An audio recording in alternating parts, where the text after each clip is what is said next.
Sarang kala dalam suasana bulan Ramadan seperti ini, saya jadi ingat cerita teman saya. Bagaimana dia bisa mendapatkan hidayah yang merubah hidupnya gara-gara bertemu hantu. Lah, bukannya setan dikurung selama Ramadan? Tunggu dulu. Mungkin kalian harus mendengar dongeng saya hingga selesai. Mungkin teman saya yang berbohong. Bagaimana bisa di bulan Ramadan ketemu hantu? Tentulah itu melawan kodrat. Tapi kalau melihat dia berubah secara sikap, apa gunanya dia mengarang cerita? Teman saya itu perempuan, namanya Dewi Kamulian. Tapi biasanya saya dan teman-teman memanggilnya kamu, biar tidak tertukar. Soalnya nama Dewi sudah terlalu banyak di lingkungan pertemanan saya. Pengalaman horornya terjadi saat dia masih semester 6 di sebuah universitas cukup mentereng, jurusan kebidanan di kota Bandung. Saat melakukan KKN di sebuah desa terpencil di kota Banten. Kamu bukan dari keluarga berada. Hidupnya pas-pasan. Pas butuh ada, tapi pas pengen tidak ada. Begitu kata kamu kalau sedang membicarakan masalah keuangan. Ibunya punya toko beras di pasar tradisional, sedangkan bapaknya sudah lama meninggal. Hubungan kamu dan ibunya tidak terlalu akrab sebagai anak dan orang tua. Kamu karena masih muda, jadi jiwa pemberontaknya masih berapi-api. Sedangkan ibunya yang berstatus single parent selalu bersikap protektif karena rasa khawatir yang berlebihan. Dua sikap yang berbeda, itulah yang menyebabkan kerenggangan di antara mereka. Puncaknya terjadi seminggu sebelum kamu pergi KKN. Kamu dan ibunya bertengkar hebat. Penyebabnya bisa dibilang sepele. Kamu menolak diajak pergi berziarah ke makam bapaknya. Orang-orang biasanya sebelum memasuki bulan Ramadan akan pergi ke makam orang-orang terdekatnya untuk berziarah. Oh iya, saya belum menceritakan tentang bapak kamu. Dulu, kamu dan ibunya hanya tahu bahwa bapaknya bekerja sebagai juru parkir di pasar. Namun, semuanya berubah setelah bapak kamu tewas dihakimi massa karena ketahuan mencopet. Sejak itulah perasaan kamu terhadap bapaknya berubah, campur aduk antara kecewa, marah, sedih, kehilangan, dan juga mungkin sayang yang kemudian ditunjukkannya menjadi kebencian. Ibunya sudah lama memaafkan, tapi kamu tidak demikian. Kamu berangkat KKN bersama ketiga teman perempuannya untuk magang di sebuah puskesmas desa di kota Banten. Berbeda dengan kedua temannya yang saat ke terminal diantar orang tuanya. Kamu datang sendirian. Tapi walaupun begitu, diam-diam ibu kamu memasukkan sejumlah uang ke dalam saku jaketnya sebagai bekal. Desa tempat kamu magang adalah sebuah desa yang terisolir. Untuk sampai ke sana, kamu harus naik ojek 2 kali dari kantor kecamatan. Belum lagi untuk masuk ke desa tersebut, kamu harus melewati jembatan gantung yang lebarnya hanya cukup untuk 2 orang, tapi panjangnya sama dengan panjang lapangan bola. Kamu bercerita kepada saya bagaimana mengerikannya saat berjalan di atas jembatan gantung tersebut. Pemandangan sungai yang tampak tenang di bawah tentulah sebuah jebakan, karena sungai yang tenang pertanda sangat dalam. Sedangkan setiap kali angin kencang datang, jembatan itu akan sedikit bergoyang. Menurut kepala desa yang menyambut kedatangan kamu dan kedua temannya, Jabatan itu sudah berusia sekitar 10 tahun. Sudah sangat tua. Bahkan saat dilewati oleh 6 orang secara bersamaan, terdengar bunyi decit dari talinya. Bapak Kepala Desa sudah beberapa kali melakukan pengajuan ke pemerintah kabupaten agar dibangun jembatan permanen, tapi tidak pernah ada jawaban yang memuaskan. Kamu dan temannya tinggal di rumah seorang bidan. Lokasi rumahnya bersebelahan dengan puskesmas, tempat di mana nanti kamu bertugas. Bidan desa bernama Yuyun. Usianya mungkin sekitar 45 tahun. Dia satu-satunya petugas medis yang berada di desa itu. Selain bertugas membantu persalinan warga, Bidan Yuyun juga terkadang mengobati warga yang sakit. Menurut Bidan Yuyun, untuk sebuah desa dengan populasi ratusan, angka kehamilan bisa dikatakan rendah. Jadi tugasnya tidak terlalu berat. Dan ibu hamil biasanya musiman, karena di desa itu pernikahan hanya dilakukan di 1 bulan yang sama setiap tahunnya, yaitu dalam kalender Sunda disebut bulan Rayagung.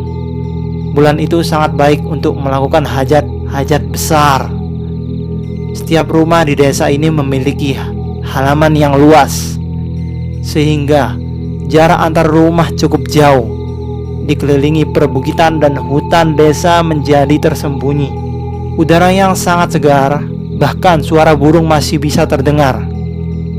Mayoritas penduduk desa adalah seorang petani dan ada juga sebagian yang bekerja di kota. Selintas jika mendengar deskripsi saya tentang desa itu, seperti menjanjikan kedamaian dan ketenangan. Tapi tunggu dulu. Menurut kamu, saat malam hari, keindahan itu seperti lenyap ditelan kegelapan.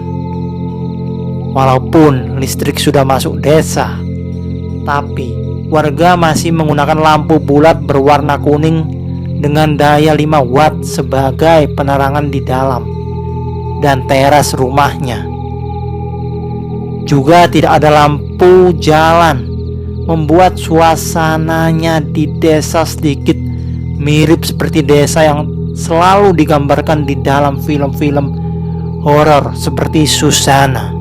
Selama 3 hari berada di desa, kamu dan teman-temannya hanya melakukan kunjungan dari rumah ke rumah, memberikan penyuluhan kesehatan sesuai dengan tugas yang didapatnya dari kampus, berkenalan dengan beberapa warga dan mencoba mengakrabkan diri dengan Bidan Yuyun.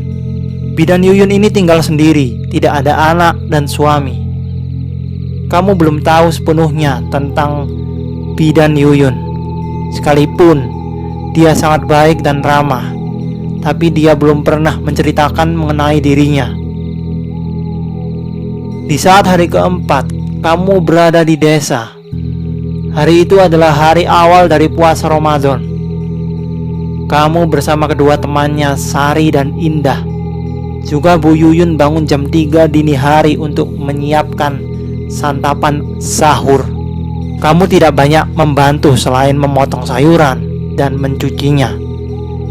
Di rumahnya, kamu hampir tidak pernah menyentuh wajan. Yang kamu tahu kalau mau makan, dulu tinggal pergi ke warteg, mengingat ibunya sibuk juga di pasar. Nasi hangat, gorengan tahu dan tempe, juga sayur asem sudah tersaji di atas meja makan. Tidak lupa sambal dan juga lalapan mentimun ikut melengkapi menu sahur mereka. Ibu sudah beli ayam sebenarnya, tapi sayang kalau dimakan sekarang. Nanti buat buka puasa saja ya, kata Bidan Yuyun. Tentu saja kamu, Sari dan Indah tidak keberatan.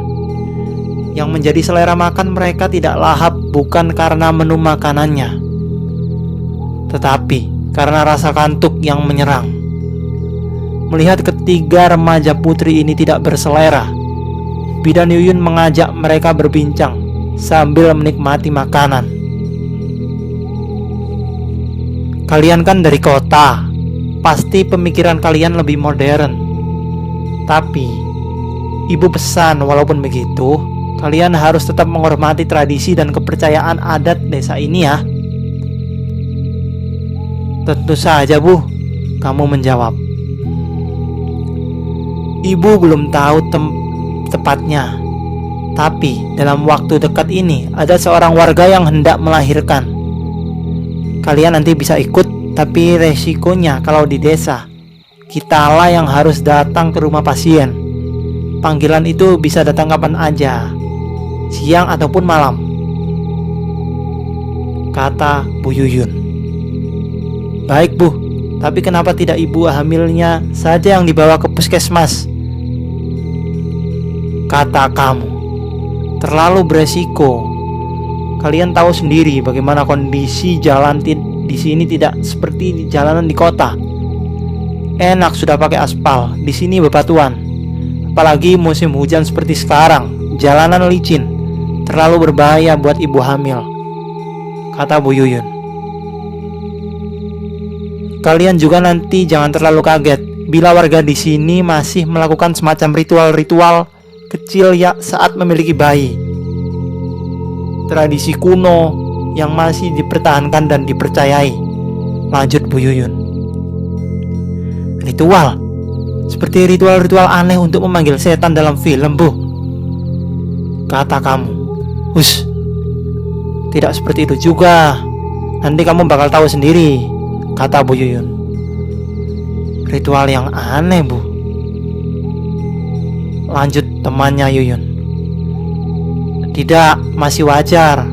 Soalnya warga di sini percaya bahwa bayi yang baru lahir, tepatnya sebelum usia melewati 6 bulan, rentan terhadap gangguan makhluk halus, jin ataupun setan. Ya, semacam begitulah, kata Bu Yuyun. Untuk apa makhluk mengganggu bayi, Bu? Tanya kamu. Ibu sudah yakin kalian akan mengajukan pertanyaan seperti itu. Sama seperti ibu saat pertama datang ke desa ini, bagaimana ya? Tapi kalau ibu tidak ceritakan, ibu takut kalian menjadi takabur dan tidak menghormati tradisi di sini. Tapi kalau ibu ceritakan, takut kalian jadi tidak betah. Apakah ini semacam cerita horor, Bu? Tenang saja, Bu, kami terbiasa mendengar cerita horor-horor saat jam pelajaran kosong. Mungkin sekarang takut, tapi besok juga sudah lupa lagi. Kamu tampak antusias. Mungkin rasa kantuknya langsung hilang seketika. Kemudian sambil makan dan menunggu waktu imsak, tiba-tiba Bidan Yuyun bercerita tentang makhluk bernama Sarangkala. Setidaknya itu nama yang diberikan oleh warga pada makhluk itu. Di daerah lain mungkin memiliki nama lain. Tidak ada yang pernah melihat bentuk dan rupanya. Tapi satu hal yang pasti menurut warga desa, makhluk ini memiliki penciuman yang sangat kuat, apalagi ketika mencium bau darah orang yang melahirkan.